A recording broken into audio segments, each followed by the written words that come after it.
Imagine you were told you had to make a choice, a really big one. A new bill that's been proposed could actually force millions of Americans to give up one of their passports. Today, we're going to break down this proposal that could pretty much end dual citizenship as we know it. So let's just cut right to the chase. This whole thing raises a huge, and for many people, a very personal question. Could the US government really make you pick one citizenship over another? It's a tough thing to even think about. And yeah, it sounds extreme, doesn't it? But that's exactly what's being put on the table. We're talking about new legislation that would require every single US citizen to have allegiance to one country and one country only. Okay, so what is this thing? Well, it's called the Exclusive Citizenship Act of 2025, and its goal is, frankly, to completely rewrite the rules on what it even means to be an American citizen. The bill itself is built on a really powerful idea, that being a US citizen means your loyalty can't be divided. It literally demands, and this is a quote, sole and exclusive allegiance to the US. No gray area there. Now, here's where the scale of this thing just becomes staggering. We're talking about an estimated 40 million Americans who either already have or could get dual citizenship. This is not some small niche issue. This is massive. And if you're wondering how it would work, well, the process laid out is incredibly stark. According to one expert, Ted Diamond, the moment the bill becomes law, the clock starts ticking. You'd have just 1 year, to officially, in writing, renounce your other citizenship. And if you don't, you automatically lose your US citizenship. That's it. A hard deadline with a permanent, life-changing consequence.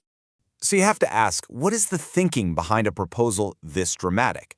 Well, when you peel it all back, what you find is this deep philosophical clash over what American identity is all about. And this really lays it out perfectly. You've got these two conflicting views. On one side, you have what you might call the founder's view, that rights are inalienable, they exist before government, and choosing your citizenship is just a basic human right. But on the other side, there's a more nationalist view, that the nation itself is what's most important, and that a single, pure American identity should be protected and enforced. You know, the expert Ted Diamond says that whether this specific bill passes or not is almost beside the point. He sees it as a signal, what he calls a giant flashing sign of what's to come. It's an indicator of a much bigger shift in thinking that's happening right now. And to really get a grip on this moment, you kind of have to look back. Because believe me, this is not a new debate. The US has had a very long and very complicated relationship with this whole idea of dual citizenship. I mean, just look at this timeline. The official stance has swung back and forth like a pendulum. Way back in 1795, the Supreme Court was like, yeah, no problem here. But then by 1907, Congress passed a law doing the exact opposite, stripping people of their citizenship.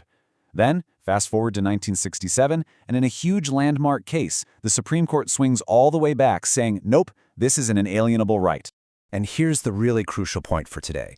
That 1967 ruling, that's been the law of the land for more than half a century. But, and this is a big but, the current Supreme Court has shown that it is more than willing to revisit and even overturn long-standing precedents.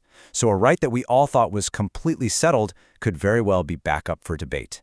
So let's talk about the potential fallout, because this isn't just some philosophical debate. We're talking about very real, practical, and financial consequences for millions and millions of people. The ripple effects could be huge. First, the whole idea of having a Plan B, another citizenship for security, that would be gone. Then you've got the risk of retaliation. What if other countries start making it harder for Americans? And then there's the money. Would people forced to renounce their US citizenship still get hit with a massive exit tax?